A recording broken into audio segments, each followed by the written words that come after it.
Hey guys, welcome back to my YouTube channel. This is episode 2 of building Auto Gunga in Lego. Baseplate number 1.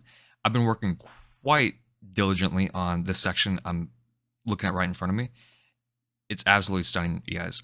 I put so much time and effort, all these little details, and when I was doing it, I was making sure there's no right or wrong way to place a brick because it kind of all blurs and blends together when it's all done. Once you do that, it's just like, wow, it is really stunning when it's all done. But in the progress of doing it, you're just like, I don't know what I'm doing. I'm just putting things together. Absolutely love the progress we got in this episode, and I can't wait to show you guys. But before that, I really appreciate the first episode. The comments were really nice, and shout out to Coconut Brick Studios. He shouted me out in his recent video, Why Doesn't Lego Do This? He put together that fanboy I was talking about in episode 1, and it was really cool because he shouted out myself. But it's really cool seeing how one idea that one person had, they designed it, made instructions, and then I, kind of shared it, and then actually got built by someone else. So it's like ideas building upon ideas, all those little good details. So going back to my designs, this sewer entrance looks very lovely compared to how it looks right now, which is literally like a blank fountain that was supposed to be like a really cool fountain display piece right here, and then it was gonna have like water spewing out. But it's just, it's really kind of boring and bland over here. Because even if you take the figures off and take that little potted plant section, that umbrella, it's just a fountain and nothing over here. So comparing that, this very interesting area where you have two nicely grown trees and two entrances going straight down to the sewer section. I really wanted this to be like the aqueducts in Rome, because it would make sense for, if it's not broke, don't fix it. All these inspirational buildings around, they just literally inspiration from Spain and Italy. So I would like to take that even further with going literally using their irrigation system that they had back then, using these aqueducts. So it would kind of pour in through here, and then it would kind of purify through this section of the mock. So the first floor is top-down section. In reality, this should have been ground floor, and this should have been floor 1, but it's pen, and once it's done, you can't erase it. So, but this really shows the irrigation flow of the water. It would come from the left, and over here would be two spigots, pretty much, like pouring water inwards, and then the water that comes in from the ocean, or stream, or whatever river they want to call this, comes in here, it gets purified, falls down. This is where it comes together, and it comes down to here, and it gets purified on that section. And this front view is from this perspective in the mock, so it's going to be little mini turbines right here. I don't know if they're going to rotate. I always love using motorized functions in mocks, so having little turbines rotating would be pretty cool. I did have a friend say, like, oh, that'd be cool if it was actual water. But yeah, I know. Put a huge glass enclosure, like a big fish tank, and then pouring a bunch of water in it. That'd be insane, that'd be awesome. But if I was to do that, I would have to like glue the parts together so nothing can seep through the bricks, because Lego loves to seep through. We designed further on, going further down and down. So this is probably gonna be like a 3-foot tall base plate in reality. But after designing this little section, it really gives me a good idea what like designs, like style and technique I would like to do for this entire section all the way down. Just that little bit right there used so many parts, and I can't imagine just stockpiling a bunch of those parts up here. If you're going to do something, you're going to do it right. So I just want to do a little update on this little section I've been working on. So it's a lot to take in off first. It's like pieces everywhere. So pretty much how I started off with. So this is an exploded view of the part assembly that I put together. So it's just a 4x4 plate with a bunch of bricks with studs on the sides and 2x4 plates on the side. And then since you have that, you're able to build all around it. But starting from there, I built on the sides. I want something to stick out more, so I put some more plates going outwards. A really cool technique I put on this little thing. So you get these bricks with the studs on the sides, and then put a plate, then put a larger plate. You kind of reflect that on the opposite side. That way you're able to build on both sides. The plates are like sandwiched together. Really good technique. I'm definitely going to have this like big section sticking out. That way it's completely seamless. You can build on both sides without actually having to buy a bunch of those inverted tiles. So I think it's a good use of a technique. That way I can use all of these jumpers. Just on this little section of the coral reef, probably just like 100 parts or like 50 parts used so far. Well, I mean, at least 100. Like this thing is packed with 1x1s and 1x2s. I want to have nice structure, like rock structure.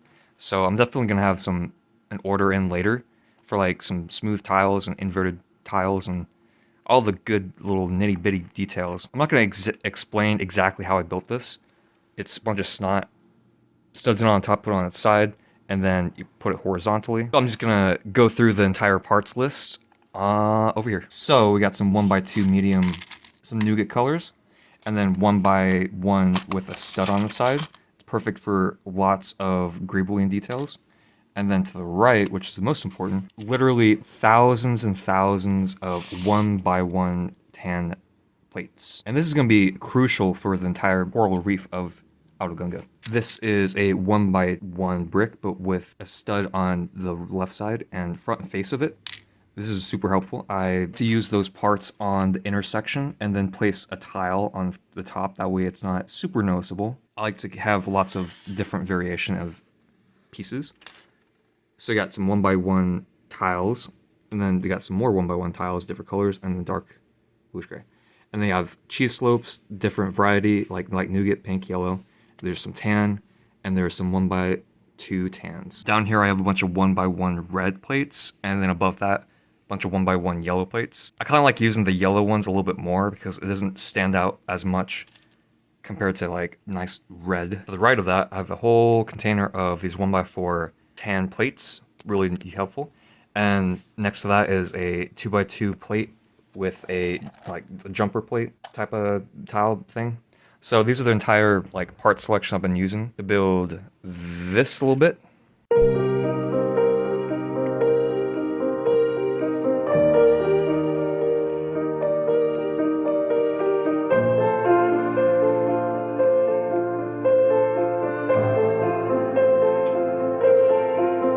When it's lovely, I believe in anything. What does love mean when the end is rolling in? Let it go, let it stay. Can we love one another? Cold, is it safe to be warm in the summer? Who knows? I said, who knows?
So the past hour, I've been putting this together, and it's been turning out absolutely beautiful. It really is one of those things, there's no wrong way to place any part. I feel like just kind of place parts randomly, just feel it out, you know? I always like to have like deep crevices, a lot of highs and lows. That way the texture at least looks pretty detailed for even a small section. So even though it's flat, it's not super flat, it's moderately flat. These parts are just kind of like chilling here. They can be kind of set wherever. So I've been working pretty hard making these little modules, and from there I'm able to add them on different angles with simply having a 2x2 jumper plate with a brick with studs on the side, and you're just able to move at, you know, whatever degree you really want, and this whole section just moves around all at once.